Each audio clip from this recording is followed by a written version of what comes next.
శంకరాచార్యుల వారు. ఇప్పుడు ఈ మాధ్యమాలు, ఈ పరిస్థితులు అన్నీ వచ్చేసిన తర్వాత కొంతమంది గురువులు అసలు గుళ్ళు అవసరం లేదు, కేవలము మనకి జ్ఞానం ఉంటే సరిపోతుంది అని గుళ్ళకి వెళ్ళనివ్వకుండా, అంటే కర్మాచరణ వాళ్ళు చేయకుండా అలా శిష్యులని కొంతమందిని తయారు చేసుకునేటటువంటి వాళ్ళు కొంతమంది, సనాతనంగా శంకర భగవత్పాదులు వారు స్థాపించినటువంటివి కాకుండా స్వీయ పీఠాలు పెట్టుకొని ఈ ప్రతి వాళ్ళు ఒక పీఠము అనేటటువంటి వ్యవస్థని ఏర్పాటు చేసుకొని అసలు జగద్గురువుల యొక్క హృదయాన్ని అర్థం చేసుకోలేనటువంటి స్థితిలో పీఠాలను పెడుతూ రకరకాలైనటువంటి తికమకలకి ఇవాళ రోజున జనాల్ని గురి చేస్తూ ఉన్నారు స్వామివారు. అసలు జనము ఎలాంటి గురువుని ఆశ్రయించాలి? మాకు తెలిసినంత మటుకు జగద్గురువులంటే చతురామ్నాయ పీఠాల మీద కూర్చున్నటువంటి వారే జగద్గురువులు తప్ప మిగతా ఎవరూ కాదు. కానీ ఈ వచ్చేటటువంటి గురువులు వాళ్ళకి సక్రమమైనటువంటి కర్మనిష్ట ఉండదు, లేదు జ్ఞానము కూడా పరిపూర్ణంగా ఎటు ఉండదు. అలా మధ్యలో మాధ్యమాల ద్వారా ఎక్కువగా ప్రచారం అవుతున్నారు. అసలు నిజమైనటువంటి గురుతత్వం ఏమిటి, ఎవరిని ఆశ్రయించాలి అనేది ఒక్కరు. శంకరాచార్యుల వారు గురువు యొక్క లక్షణాన్ని చెబుతూ ఒక మాట చెప్పారు. కో గురుహు అని ప్రశ్న వేసి, అధిగత తత్వ శిష్యహితాయ ఉద్యత సతతం. ఎవరైతే తత్వాన్ని తెలుసుకున్నారో, తత్వం అంటే ఏమిటి, ఏది వాస్తవమో దాన్నే తత్వం అని అంటారు. ఈ ప్రపంచంలో ఎన్ని పదార్థాలు మారినా అనాది కాలంగా మారకుండా ఏదైతే ఒక పదార్థం ఉంటుందో దాన్ని పారమార్థిక సత్యమైనటువంటి పదార్థం అని అంటారు. అటువంటి పదార్థం బ్రహ్మ ఒక్కటే, పరబ్రహ్మ ఒక్కటే. కాబట్టి అధిగత తత్వ అంటే పరమ సత్యమైనటువంటి ఆ బ్రహ్మని తెలుసుకున్నటువంటి వాళ్ళు ఎవరో వాళ్లను అధిగత తత్వ అని అంటారు. కాబట్టి గురువు జ్ఞాని అయి ఉండాలి, తత్వాన్ని తెలుసుకున్నటువంటి వాడై ఉండాలి.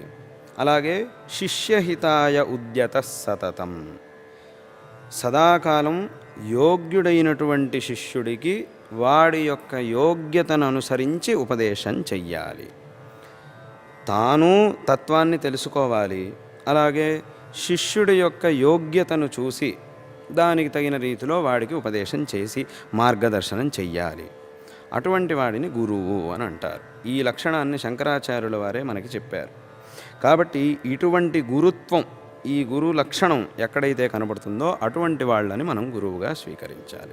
ఇలా కాకుండా శిష్యుడి యొక్క యోగ్యతను చూడకుండా తనకిష్టం వచ్చినట్టుగా ఉపదేశం చెయ్యకూడదు గురువు.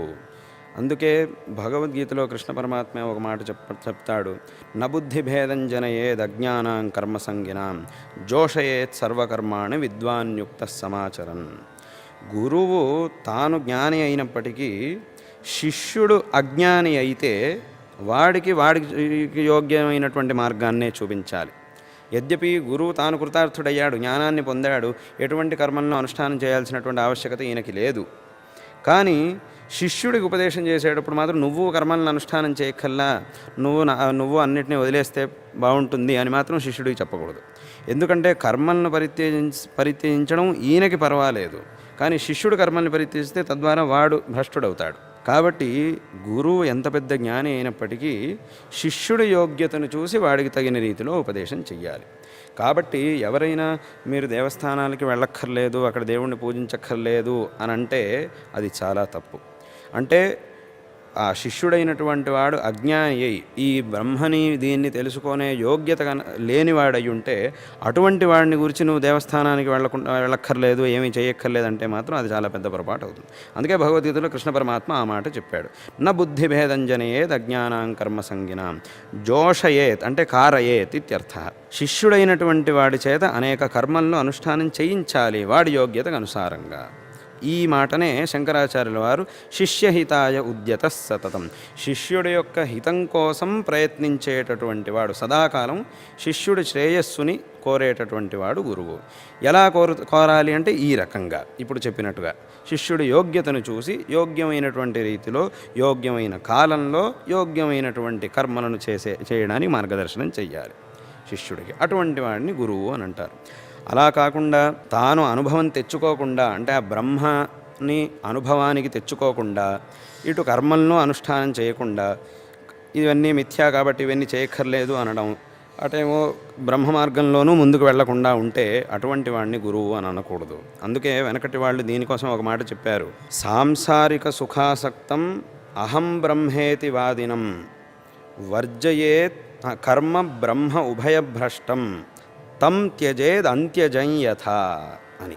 ఎవరైతే ఇటు బ్రహ్మ మార్గంలోనూ ముందుకు వెళ్ళలేక, ఉన్నవి రెండు మార్గాలు, ఒకటి ప్రవృత్తి మార్గం, నివృత్తి మార్గం, అటు బ్రహ్మ మార్గంలోనూ ముందుకు వెళ్ళలేక కర్మ మార్గాన్ని వదిలిపెట్టేసి ఇదంతా మిథ్యా, ఏదో కర్మలను అనుష్ఠానం చేయవయ్యా అంటే ఇదంతా మిథ్యా, ఎందుకు చేయాలి, ఇదంతా మిథ్యా కాబట్టి ఇక్కడ చేయాల్సిందేం లేదు అనడం.